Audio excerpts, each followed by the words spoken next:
इस बार के चुनाव में जनता से यही आग्रह करना चाहता हूं कि नगर परिषद क्षेत्र के 55 वार्डों में जनता के द्वारा ट्रांसपेरेंट जो विजन वाले जो जनप्रतिनिधि हैं, जो जनहित में चर्चा कर सकते हो, जनहित के और विकास के मुद्दों को लेके और वार्ड के मुद्दों को लेके जो नगर परिषद में एक बोर्ड मीटिंग के माध्यम से जो जो अपनी बात रख सकते हो, ऐसे विजन वाले जो जनप्रतिनिधि हैं उनका ही जातिवाद से और पार्टीवाद से और ऐसे टिकाऊ ही लोगों को जनता चुनकर इस बार नगर परिषद में भेजे।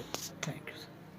कि सारे डेवलपमेंटों का भरोसा वजन रहता है और उसी की एक जिम्मेदारी होती है।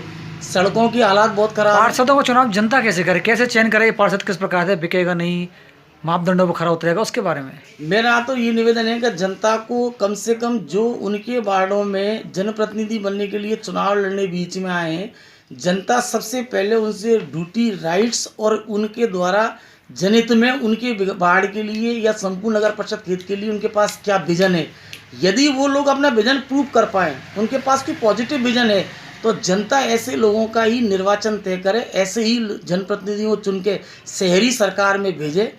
ये पार्टी और केवल धन का लोभ प्रलोभन या जातिवाद के भरोसे पर यदि जनप्रतिनिधियों का चयन किया जाता है तो ये पुनः जनता का, नगर परिषद क्षेत्र करौली की जनता का बहुत बड़ा दुर्भाग्य होगा।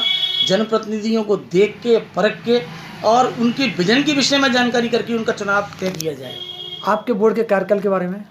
मैं 2010 से 2015 माननीय जनता के द्वारा उनके आशीर्वाद शुभ सभापति रहा।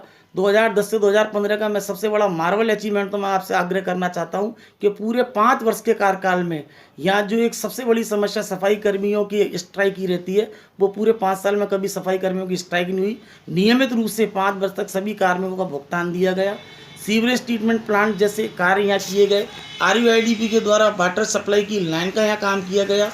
परकोटों के निर्माण का काम यहाँ किया गया। नवीन सड़कों के निर्माण का काम किया गया। पुरानी सड़कों के शुद्धिकरण का काम यहाँ किया गया। और अस्थायी रूप से संविदा पर जिस तरह से हमारा निवेदन करना चाहता हूँ कि सबसे पहले तो यहाँ जो सबसे बड़ा मुद्दा है वो मुद्दा ये है कि स्थानीय जो निकाय है वो स्थानीय निकाय लंबे वर्षों और मुद्दतों से केवल माननीय राज्य सरकार और केंद्र सरकार के द्वारा दी जाने वाली एडों पर ही जिंदा है, जिसका कारण है कि सुव्यवस्थित ढंग से स्थानीय निकाय के द्वारा समाज जनता के हित में डेवलपमेंट वर्क कदापि भी नहीं हो पाते। सबसे पहले अगर यहाँ चुनाव का अगर कोई मुद्दा रखा जाए तो वो मुद्दा ये होना चाहिए कि सबसे पहले हम स्थानीय निकाय को आर्थिक रूप से सुदृढ़ करने के लिए, उसकी फाइनेंशियल पोजीशन मजबूत करने के लिए हमारे पास किस तरह की विजन और किस तरह के ऑप्शंस होने चाहिए, सबसे पहले मुद्दा होना चाहिए ये। क्योंकि अभी आप देख रहे होंगे कि दीपावली जैसे फेस्टिवल पर कुछ दिन पहले यहाँ स्थानीय निकाय में कार्यरत सफाई कर्मियों की स्ट्राइक हर 3 महीने 6 महीने में हो जाती है, जिसका एकमात्र कारण ये रहता है कि स्थानीय निकाय आर्थिक रूप से कमज़ोर है।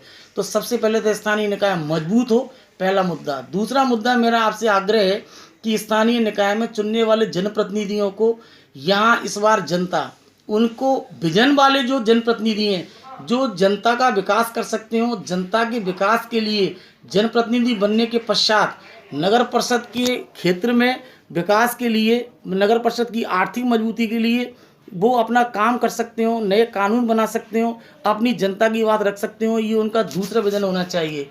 यूँ तो मैं आपको निवेदन करना चाहता हूँ कि